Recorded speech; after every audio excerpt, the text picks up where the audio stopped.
We're back for our daily MLB Best Bets here on the channel for Friday, July 11th. We've got baseball pretty much all day long today, as we do have a best bet for the early game today being played at noon in Chicago between the White Sox and the Guardians. It's a rain-out makeup from yesterday. But regardless, right, baseball all day long today, and this is our 5 best bets for this full 16 game slate. Now, before we get into the video, folks, make sure to hit that subscribe button down below for some more daily MLB best bets here on the channel. We've got today, Saturday, and Sunday, and the All-Star break. We will still have MLB best bets for you throughout the All-Star break. Well, Wednesday and Thursday, I don't know what I'm going to do. I'm going to do a Nationals video on one of those 2 days. I don't know what's going to happen on Thursday. But regardless, we've got Home Run Derby Monday. I'm going to be doing a full best bets video about the Home Run Derby and the All-Star game as well on Tuesday. So make sure to join us for both those videos. But again, we got you covered throughout the All-Star break here on the channel. This week on Greedo Plays MMA, our UFC Nashville predictions, Derek Lewis, Taliesin Teixeira in the main event over in Nashville, Tennessee. We also have a best bets video out for the UFC this week as well. Make sure to go check that out. Links are in the description down below. Go subscribe to Greedo Plays MMA and go subscribe to this channel you're watching this video on as well. Okay, on to the first of our 5 best bets for today, kicking things off with that early game. I'm going Cleveland Guardians money line to kick off the day against the Chicago White Sox. So this original game, or this early game here, again, this is the first game of the doubleheader, originally supposed to be played yesterday. I'm taking the Guards in the spot, and I actually really like Cleveland here.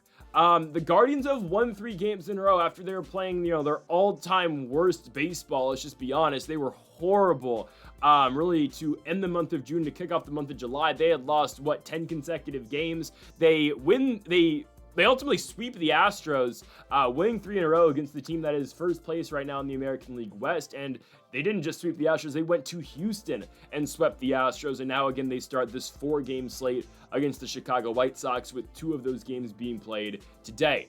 I feel like the Guardians kind of figured out their stuff offensively in that Houston series. And I get it, right? Houston is not a hard place to hit the baseball. You can look back at Tuesday's game where they played in Houston, and Martinez hit that grand slam that would have only been a home run at Minute Maid Park in the left field off of Josh Hader. But anyways, I feel like the Guardians offensively have kind of figured it out, right? And honestly, Steven Kwan, he had a game where he went 0 for 5 in that series. J-Ram's still doing his thing, but if they can get production, I say this all the time out of Cleveland. I feel like I'm a broken record saying it, but this is the most obvious thing and the clearest thing you can say about the Cleveland Guardians. They have 2 of the best players in baseball. Steven Kwan and Jose Ramirez have been All-Stars now for back-to-back seasons. J-Ram's obviously been an All-Star his entire year. It kind of feels like Steven Kwan's going down the path of being a perennial All-Star every single season too. But they get no production elsewhere from this lineup, at least this season, right? Last year, this was a team that was 3 games away from the World Series, right? This year, it's been the exact opposite. Cleveland has looked like a shell of their former selves this year. And ultimately, they just struggle to find production outside of both Kwan and Ramirez. The thing is, over the course of that Houston series, they did get production elsewhere. And it's not like their pitching was all that great either. Today, though, they get Logan Allen, a guy who's been much better over the last couple months.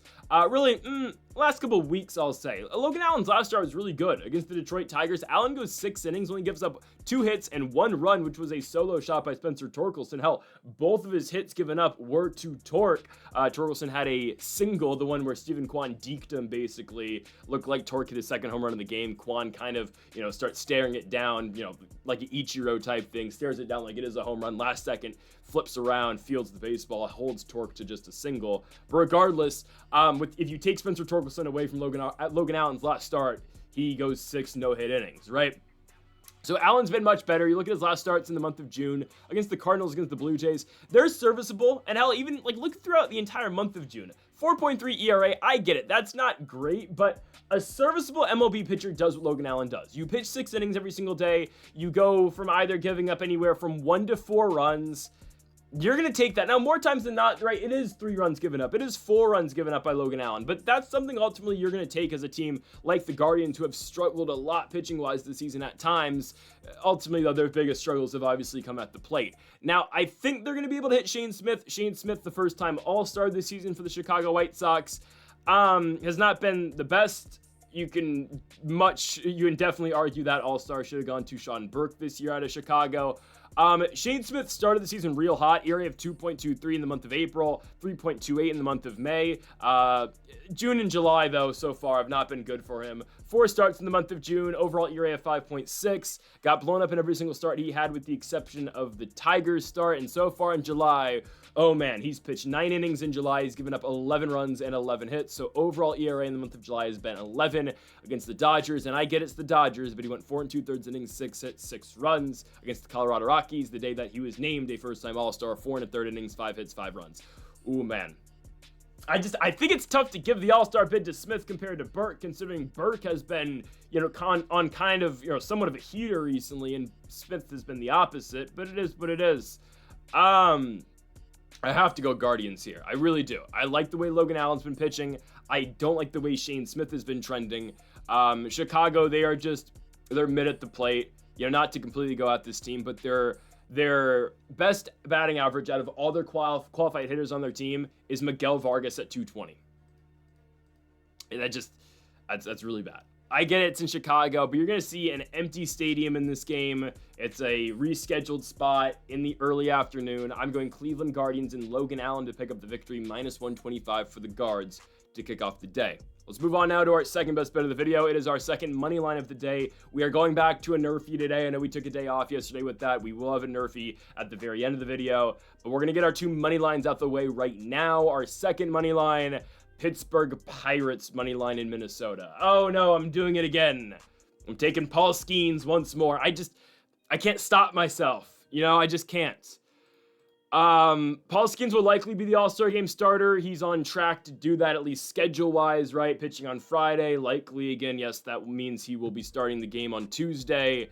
I am getting a little bit concerned, though, picking Paul Skeens and the Pirates, just especially on Skeens bump day, because of the fact that I feel like the Pirates they're kind of just trying to not get Skeens hurt anymore.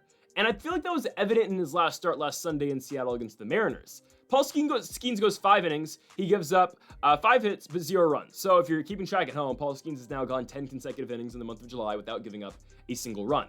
Now, I feel like in the Cardinals start, he could have easily gone a 6th inning, and his pitch count was at 89. Sure, you don't want to push him. In Seattle, his pitch count was 78 when they pulled him after the 5th inning. And what happened in the 6th? Well, immediately the Mariners scored the one and only run in that baseball game to ultimately win again in Seattle 1-0. I just feel like Skeens could have gone deeper into that game. I don't know if that's a Paul Skeens decision. It's way more likely a Pittsburgh Pirates decision. Now, will Paul Skeens be moved to the deadline? At the deadline this year? I highly doubt it. I think it's going to be next year where Skeens is going to get moved. But ultimately, I feel like the Pirates are trying to keep Skeens as healthy as possible. Not even, get close to a potential injury so he can be at the maximum value he can possibly be. I'm serious. I think if Paul Skeens is traded at the deadline next year to a Dodgers, to a Yankees, to a contender, it's going to be an even bigger package than what the Washington Nationals got for Juan Soto. More on that later and how there's a member of that trade who might get traded within the next couple weeks. We'll get to that in just 3 minutes here. But anyways, Skeens is the best pitcher in baseball.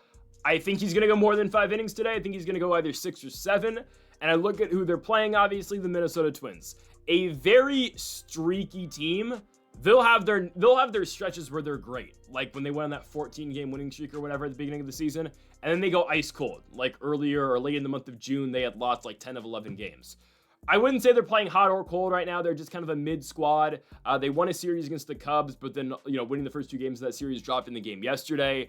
But again, Minnesota will have great offensive nights, and then yesterday they'll score 1 run in 9 innings off of Colin Rie and the Cubs. Chris Paddock got blown up yesterday, and we just need the Twins to offensively look like what they did yesterday. Now, if Colin Rie is going 7 innings of 3-hit and 1-run baseball, I can only assume Paul Skeens is more than capable of doing the same exact thing. Again, Minnesota struggles with production sometimes. They have their guys, don't get me wrong, and they've just a bunch of... This is what makes Minnesota kind of weird. They're a team that's 3 games under, and hell, they just beat the Chicago Cubs, who are one of the best teams in the National League in a 3-game set. But they just have a bunch of guys who bat around 260 and 250. Which, again, now playing, obviously, they have their guys like, Royce Lewis and Cody Clemens who bat in the low 200s, and Matt Wallner. But you got, Ryan Jeffers, Brooks Lee, Trevor Lawrence, Willie Castro, Carlos Correa, all guys who, Harrison Bader, hell, all guys just who hover in that 240-ish to 260 range. And obviously, some of those guys on any given night are going to have big nights. I am going to say, though, this is going to be a Pirates night just because, again, of how good Skeens is. And, low-key, the Pirates bullpen is underrated. Obviously, you look at the top of that bullpen with David Bednar, who's having an all-star caliber season. Dennis Santana, who's been tremendous. I get that. Hell, I mean, no, they've got more guys than just those two. Like, Braxton Ashcraft's been really good this year, too. Like, quietly, Ashcraft's been good. Their bullpen's solid. It's just, the problem with the Pirates is their offense. They obviously played 27 innings in Seattle, did not score a single run. In Kansas City against the Royals, they scored 3 runs in each game that they played out there, so 9 total, obviously. They haven't won a game since that Cardinals series. They've dropped 6 in a row. If there's ever a guy that's going to get them back on the right track and winning them games, it has to be Paul Skeens. Yes, Pittsburgh's 18 games under 500. But Paul Skeens, with the Paul Skeens start, they're not that bad, obviously, because you have a pitcher who max is going to give up 2 runs in 6 innings. Taking the Pirates here, we just need the smallest production offensively. The problem is Joe Ryan starting for the Twins, who has been really good in his own right. Joe Ryan's got a 2.76 ERA. Again, this is what I always beg of the Pirates every Paul Skeens start. We need 1 or 2 runs in the first 6 innings of this baseball game. If they can score 1 or 2 in the first 6, or just 1 or 2 runs off of Joe Ryan, the Pirates will win. That is the key to tonight's game. If Skeens leaves this game, though, in a tie game, or somehow they're losing, you can just wrap this bet up and look forward to our next one, okay? Pittsburgh Pirates money line on the road over in Minnesota against the Twins. Okay, our third best bet of the video is our Washington Nationals best bet of the day. I'm going Milwaukee Brewers. Team total over of 4.5 runs. Guys, I'm not biased with the Nationals. I saw that comment yesterday. I'm not going after you, but I'm really not. I'm going to be honest. I completely understand with this team. There's a reason why automatically for 40% of this team's baseball games, I completely rule out the possibility of them winning. When Mitchell Parker pitches, sure, every once in a blue moon, he does actually have a good night. But for the most part, Mitchell Parker and Trevor Williams for most of the year, and now Shinosuke Agaswada, I know immediately for 40% of our games, we're losing because we're not winning with those 2 guys on the mound. So today, Brewers' money line is not playable. Instead, I'm going Brewers team total over of 4.5 runs. I think this is fine. I went Red Sox minus 2.5 last week. It didn't go our way because the Nats scored a garbage time run at the end of the game. That's fine. We're going to go with the team total over today for the Brewers. Just because Mitchell Parker's not good. Okay? I mean, there's nothing really more I can say to that. Parker, every once in a while, will have his good start. I get that. The Boston Red Sox start that he had, though, completely just, signified what Mitchell Parker's been this year, which has just been one of the lowest level pitchers in all of Major League Baseball. I think there's a role for Mitchell Parker on this team. Now, again, I will detail my opening day roster for 2026 over the All-Star break with the Nats. Mitchell Parker's not on that roster, but I think there is a potential spot for him to be a relief pitcher on this team. I just think there are better guys than him, and I think, you send him down to AAA and try to retool him next season. I don't know, because he's still only 25 in all fairness. But Mitchell Parker in his last start against the Boston Red Sox again showed what Mitchell Parker's been all year. Just not a high caliber and really just not even a mid-major league pitcher. 6 innings, 10 hits, 9 runs. 9 of those runs were scored in the first 3 innings. It's just, I don't know. He doesn't pitch well early. I don't know what to say. And sure, sometimes the Brewers' offense isn't all the best. They only went over this line twice in the Dodgers series. Well, they just swept the Los Angeles Dodgers. Come from behind victory on the Wednesday game and the day game. They win the first 2, or Mizorowski out-duels Clayton Kershaw. They win the first game 9-1. I mean, I've already thrown out the possibility of the Nationals winning, and obviously minus 185 is not playable for us. So we're going over 4.5 runs for the Milwaukee Brewers. Again, Mitchell Parker has a 4.72 ERA on the season, and in most starts that Mitchell Parker has, he gives up, at least 3 or 4 runs, or even 5. I mean, hell, the last one he gave up 9 against the Red Sox.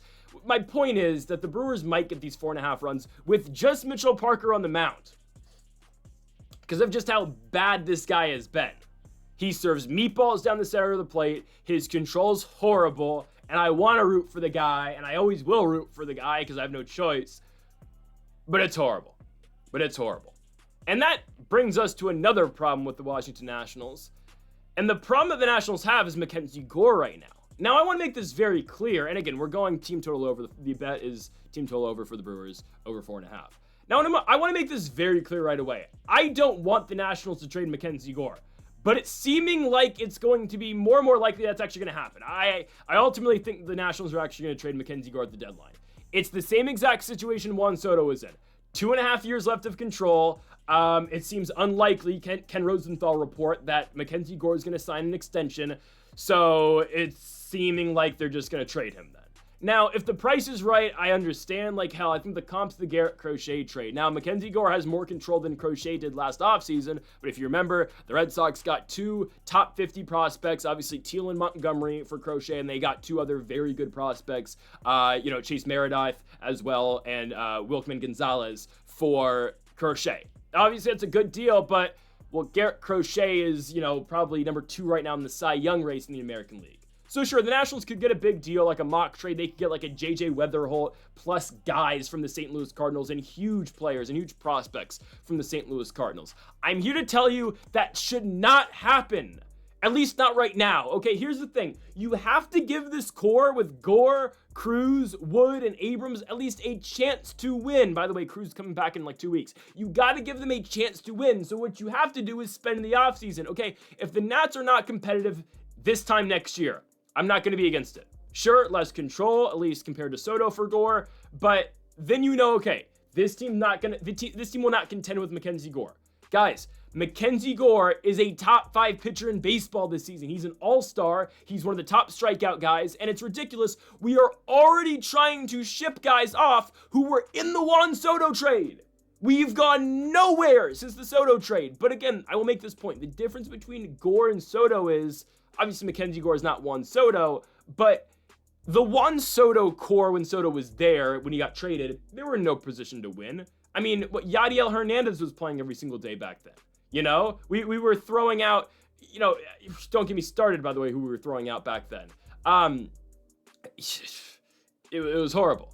But that team was obviously in no position to win. Like, we had Alcides Escobar. I think that was post Alcides Escobar. But again, we had just complete nobodies on that team. So obviously, when Soto got traded, that team wasn't winning. This team has all the talent, and you have to at least give them a shot. As a fan, I know, again, the return could be great for Gore. I'm sick of seeing my best and favorite players leave my team. So at least give it a shot next year, and if it doesn't work out, okay, trade him. I think I'm willing to sacrifice at least one more shot than trade Gore now and say, all right, let's just go fall right back into a rebuild and lose our ace. Because, guys, you trade Gore, who's in the starting rotation? Jake Irvin, Shinosuke Agaswara, Mitchell Parker, Cade Cavalli, Josiah Gray. I think 2 of those guys should be in the rotation next year. What, you're going to find 3 starters just out and about in free agency? Oh, hell no. No. You cannot trade Gore, because who the hell is your ace? Your ace is Jake Irvin? This is the struggles of being a Washington Nationals fan. Best player prop, Ranger Suarez, over 4.5 strikeouts. This feels like a trap line, but I'm going to fall right in the trap. I don't care. I get it. The Padres don't strike out that much. But guys, here's the thing. The last time Ranger Suarez did not go over this line, it was June 1st. And Ranger Suarez has gone over this line in every single start he's had this season, except for one. June 1st.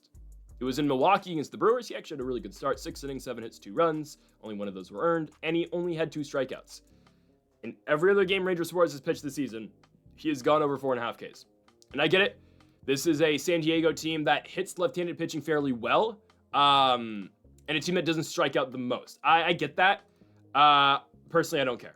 I think Ranger Suarez is on a level, and I'm not telling you Ranger Suarez is elite of the elite, even though he's having a really good year. So maybe he might be elite of the elite.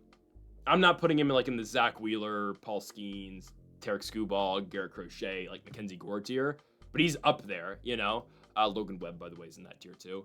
Obviously with the elite guys, but I believe Ranger Suarez, right, is just good enough to overcome a good San Diego lineup. And here's the thing about San Diego, guys. They are on an every other game basis. So yesterday we played Padres money line and it won, but I said with that play yesterday that obviously we hit on, plus money for San Diego, guys, the Padres have exchanged wins and losses back and forth since June 30th. They've gone back and forth. Loss, win, win, loss, loss, win, loss, win, loss, win, loss, win. Again, since June 30th, that's been the case, which is kind of ridiculous. So today's a day, they won yesterday. That means they're kind of due for a bad game. And again, we'll see what happens. But every other game, San Diego doesn't play all that well. So let's go back to not yesterday's game. Let's go back to Wednesday's game, in which the Padres had lost to the Arizona Diamondbacks. Brandon Pfaadt does go 8 innings and only record 4 strikeouts. Again, though, I feel like Ranger Suarez is better than Brandon Pfaadt, at least strikeout-wise, and I don't think that's really too much of a debate. And I look at the lefties in this lineup, and obviously the lefties is where I'm looking at strikeout candidates, right? The big strikeout guys just in general for San Diego are going to be Tatis and Machado, just because, right, it's just the name of the game, right? I mean, look at guys like, you know, James Wood, Cal Raleigh, Shohei Ohtani, best hitters in baseball, but they are all in top 10 in strikeouts this year, just because that's kind of how the game is. You know, you get guys who, when they hit the ball and put the ball in play, they're straight power guys, but they are going to strike out their fair share as well.